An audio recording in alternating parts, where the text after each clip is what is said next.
Hormuz প্রণালীর একেবারে কাছে সংযুক্ত আরব আমিরাত উপকূলে একটি কন্টেইনার জাহাজে একটি অজ্ঞাত ক্ষেপণাস্ত্র আঘাত হেনেছে।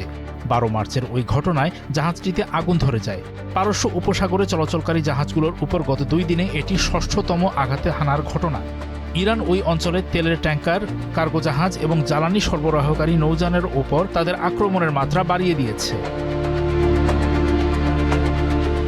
অঞ্চলটির দায়িত্বপ্রাপ্ত সামুদ্রিক কর্তৃপক্ষ যুক্তরাজ্যের মেরিটাইম ট্রেড অপারেশনস UKMTOর তথ্য অনুযায়ী দুবাইয়ের নিকটবর্তী প্রধান বন্দর শহর জেবেল আলী থেকে 35 নটিক্যাল মাইল উত্তরে ঘটনাটি ঘটে।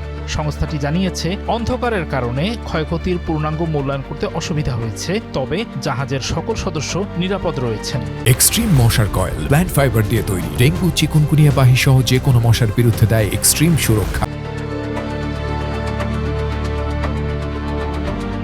এদিকে 11 মার্চ রাতে ইরাকি জলসীমায় ইরানের আক্রমণে 2টি বিদেশি তেল ট্যাঙ্কারে আগুন ধরে যায়। এতে অন্তত 1 জন নিহত হয়েছেন। জাহাজ দুটি থেকে 38 জনকে উদ্ধার করা হয়েছে। তার আগে একই দিন ভোরে হরমুজ প্রণালীতে থাইল্যান্ডের একটি বাল্ক ক্যারিয়ার আক্রান্ত হয়। ওই জাহাজটিতেও আগুন ধরে যায় এবং ক্রুদের সরিয়ে নেওয়া হয়। একই দিনে আরও 2টি জাহাজ আক্রান্ত হওয়ার খবর পাওয়া গেছে।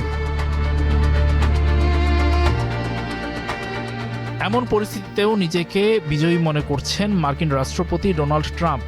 12 মার্চ আবারও ইরানে বিজয় দাবি করেছেন তিনি। ওয়াশিংটন ডিসিতে সঙ্গে থাকা সাংবাদিকদের তিনি বলেছেন, প্রশ্ন এখন একটাই, তা হলো যুক্তরাষ্ট্র ইসরায়েল জোট কখন থামবে। তবে 4 সপ্তাহে যুদ্ধ শেষ হবে বলে তিনি এখনও বিশ্বাস করেন কিনা সাংবাদিকদের এমন প্রশ্নের জবাব দেননি মার্কিন প্রেসিডেন্ট।